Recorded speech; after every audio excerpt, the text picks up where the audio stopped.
Fellow Kenyans, good evening.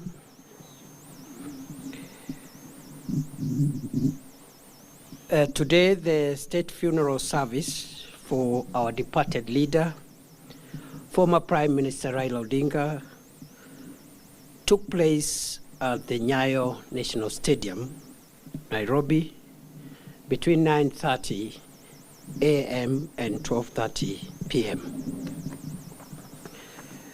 The service was attended by thousands of mourning Kenyans. The entire political leadership of Kenya, led by President William Ruto and retired President Uhuru Kenyatta, heads of the legislature and the judiciary attended. The two speakers of parliament, as well as the Chief Justice, were present. Governors, senators, members of the county assemblies, cabinet ministers, principal secretaries, senior government officials, the clergy, grassroots leaders, the ODM leadership and members from across Kenya, and hundreds of other dignitaries. The Odinga family, the presidents of Tanzania, Somalia, and Ethiopia, the vice president of Tanzania, and the interior minister of Rwanda, who was representing President Kagame, also attended. The committee is pleased to note the overwhelming turnout in the very important exercise that has taken place today. And the committee notes with appreciation many world leaders who brought not only their presence for those who came, but also the many world leaders who sent their messages of condolences formally through note verbals received by the Ministry of Foreign Affairs of our country. I know I did acknowledge the condolences that had been received by that time, but after we have left the stadium, we have received a few more condolences from world leaders. So allow me to, for the record, acknowledge the condolences that have been received from Her Excellency Samia Suluhu Hassan, President of Tanzania, who besides that sent a high-level delegation, which included Vice President Dr. Philip Mpango, retired President Jakaya Kikwete, and the Minister of Foreign Affairs of Tanzania. We are grateful to President Yoweri Museveni of Uganda, who sent the message of condolences formally, President Paul Kagame, who also sent the Interior Minister to represent him physically, President of Somalia, Hassan Sheikh Mohammed, who sent condolences and also came in person, Prime Minister of Ethiopia, Abiy Ahmed, the President of Djibouti, Ismail Omar Gele, the President of the Republic of Zambia, Hakainde Hichilema, the President of the Federal Republic of Nigeria, His Excellency Bola Ahmed Tinubu, the President of the Republic of Ghana, His Excellency John Mahama, the President of the Republic of Burundi, His Excellency Everest Ndayishimiye, the President of the Republic of Sierra Leone, His Excellency Mada Julius Bio. The President of the Republic of Zimbabwe, His Excellency Emerson Mnangagwa. The President of the Republic of the Gambia, His Excellency Adama Barrow. The President of the Republic of South Africa, His Excellency Cyril Ramaphosa, and a close friend of the Prime Minister who has left us. The Prime Minister of the Republic of India, Narendra Modi, also a close friend to the departed Prime Minister. The President of the Democratic Republic of Congo, His Excellency Felix Tshisekedi. His Royal Highness Salman bin Abdulaziz Al Saud, the King of the Kingdom of Saudi Arabia, the Crown Prince of Saudi Arabia, His Royal Highness Mohammed bin Salman Al Saud. And we also have received condolences from the government of France through the French embassy in Nairobi. Allow me, for the record also, to recall condolences from the Minister for International Development and Africa of the United Kingdom of Great Britain and Northern Ireland, Jenny Chapman. I also acknowledge the condolences received from Antonio Guterres, Secretary General of the United Nations, Mahmoud Yusuf, the Chairperson of the African Union Commission, the European Union, the Executive Secretary of IGAD,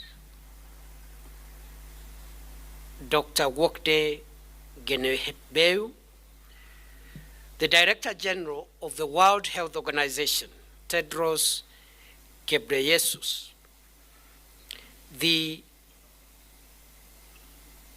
Executive Secretary for United Nations Commission for Africa, Cleva Gatei, the Assistant Secretary General of the Commonwealth of Nations, Luis Francesi, the Secretary General of East African Community, Veronica Nduva, but we have also the condolences of the Chairman of the United States Senate Committee on Foreign Relations, Senator James Risch, the embassies of Italy, the government of Australia, the government of Canada, the government of the Russian Federation, the government of the People's Republic of China. And you can see for yourself who the late Prime Minister Raila Odinga was, not just for Kenya, but to the world. As the National Committee on the State Funeral of the late Prime Minister Raila Odinga, we are very grateful to all those who condoled with Kenya, and we don't take it for granted that our leader has been so respected. One of our objectives was to make sure that we get the world to know that we consider the late Prime Minister not just a leader for Kenya, but a leader globally. Ladies and gentlemen, having done that, I would like to say a few more things before I invite my co-chair to say a few things and we close this briefing. And I would like to add that before the funeral service, Another important event took place, and again we are grateful that we were able to have the mortal remains of the late Prime Minister Raila Odinga lie in state at Parliament buildings. It was our intention yesterday, it wasn't possible. It was possible this morning, and we are very grateful to Parliament for facilitating that important state right. And in Parliament, the legislators were able to give their respects to our fallen leader, and also all the three arms of government were represented. The executive, led by President William Ruto, the two speakers of Parliament, and the Chief Justice Martha Koome, who also graced the occasion and also graced the event in Nyayo Stadium. I also must appreciate there are many other leaders whom I cannot mention, especially at Nyayo Stadium, and I did note the other time at the stadium that former Vice President Kalonzo Musyoka, among others, were also present. And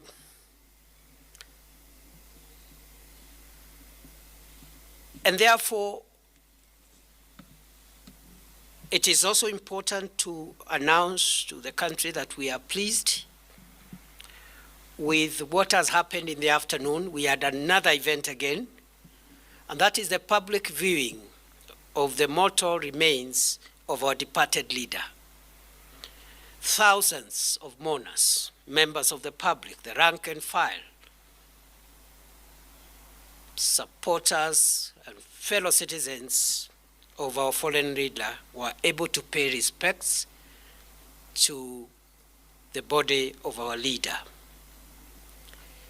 We are very pleased as a committee that that exercise, which just ended a few minutes to 5 p.m., has continued and ended peacefully, solemnly, and in utmost dignity, notwithstanding that there were thousands of people who patiently queued, waited, performed their respects, and left the stadium. We don't take it for granted.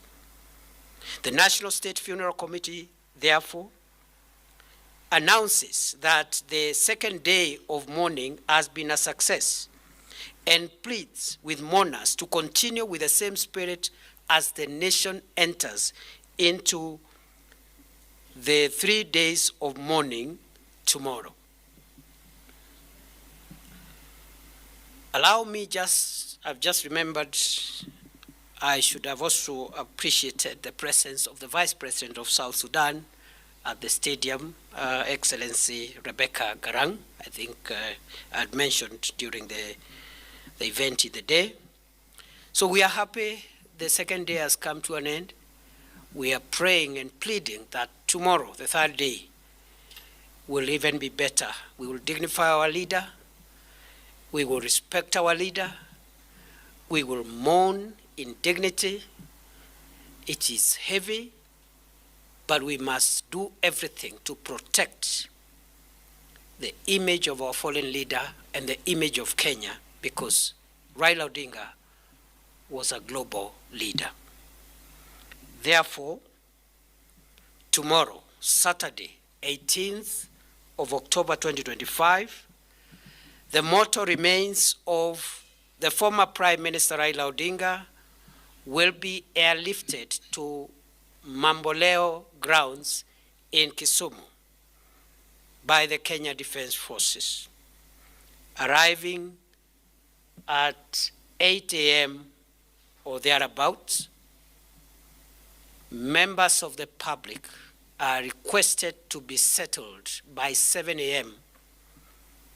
to dignify the arrival of the remains of our leader.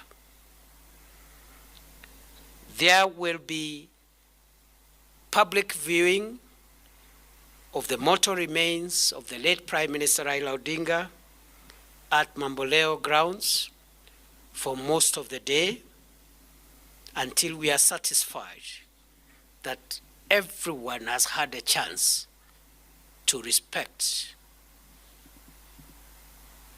the remains of our leader. Thereafter, the body will be taken to Bondo for an overnight stay before burial on Sunday. The program for Sunday will be given tomorrow, and I want to announce that the committee will provide information about the events on Sunday tomorrow at 7 p.m., but we will do that through a dispatch to media houses, because now we must relocate to Kisumu and Siaya to make sure that the remaining 2 days proceed as we expect them to proceed. Therefore, 7 p.m. tomorrow, there will be a media dispatch to inform members of the public on the program for Sunday as we finalize this very important exercise. We will not be taking any questions today.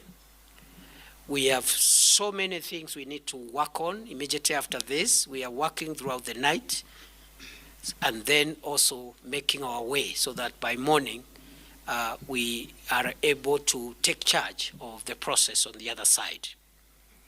I will only allow the co-chairperson of this committee on behalf of the rest of us to maybe add one or two things, especially from the family perspectives, including what he might consider to be necessary for the public to know. It is now my pleasure to invite my elder brother, my co-chairman of this committee, Senator Dr. Oburu Oginga, whom I am very pleased to work with.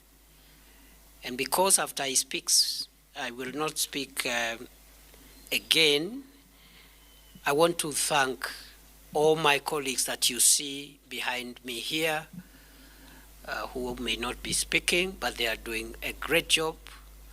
They have sacrificed their time. They are the ones responsible for some of the gains that you see we are making. All of them are appreciated individually. We have very senior leaders from the ODM party. We have members of the cabinet. We have family members. And I am very proud to be working with each one of these team members who have made my work very easy. Thank you very much. Senator Oburu, please say one or two things, and then after that we will leave it there. Thank you very much. Have a good evening.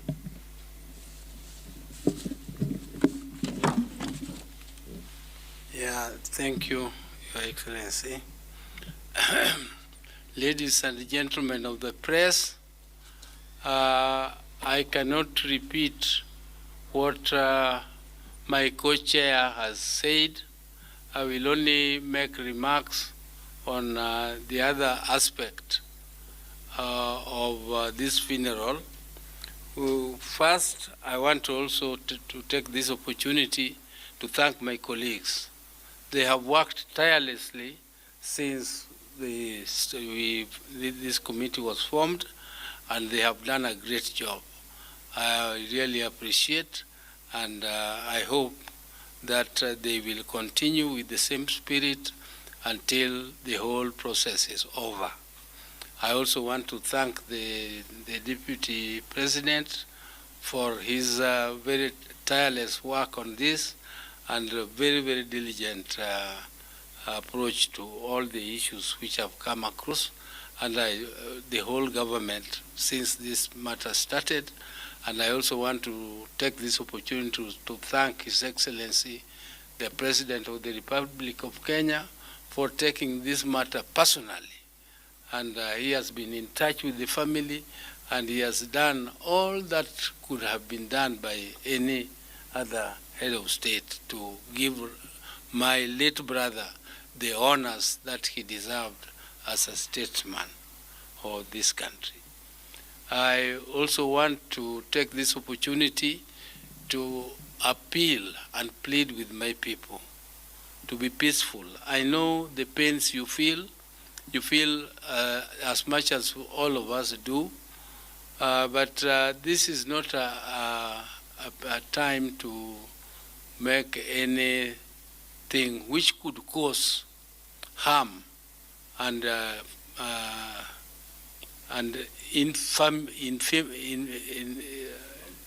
infamity to our people. We want to behave with dignity. We want our people to respect this occasion, because Raila loved them so much, and they should also treat his send-off with a lot of restraint. Let us not overdo what our mourning. Let us mourn in peace. Let us escort our brother in peace, and let his soul also lie in peace.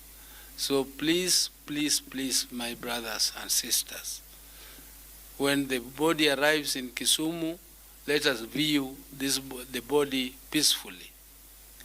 I would like to express my disappointment that yesterday there was some tear gas which was thrown around. I really don't like tear gas. To see Raila should not be tear gassed in death. He has been tear gassed enough when he was alive. Please let us not cause a situation where he is tear gassed again when we are escorting him.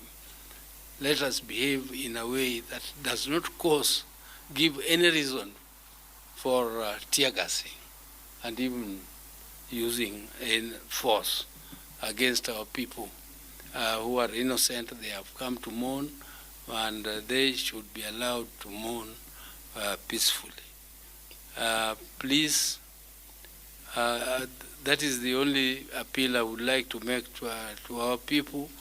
Akwayo jodalawa ni yeuru ni mondo wakow Raila gi kwe, wakowe gi muolo, wakowe gi hera, mondo kik bedie wach mora mora manyalo miyo gimoro kaka tear gas kata bonde muchi kama Raila nitie.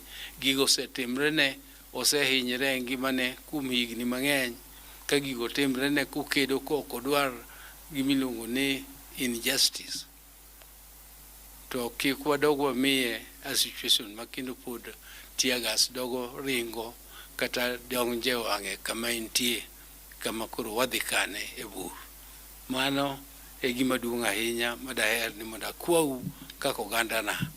Ang'eyo ni awacho gini gi dholuo mondo radio Ramogi to gi radio wa moko other stations kaka radio Nam Lolwe to gi jowa moko be mondo landi maler mondo jowa owinji ni wakwayo kaka family, wakwayo ni mondo wabeduru gi kwe, kendo agonu erokamano kuom hera ma useng'iso nyaka nyicha jakom nindi, kendo jakom nyicha oherou, ubende uhere, kendo ageno ni wabiro timo kamano.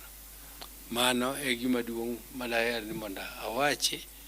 To I know tomorrow we'll be moving home.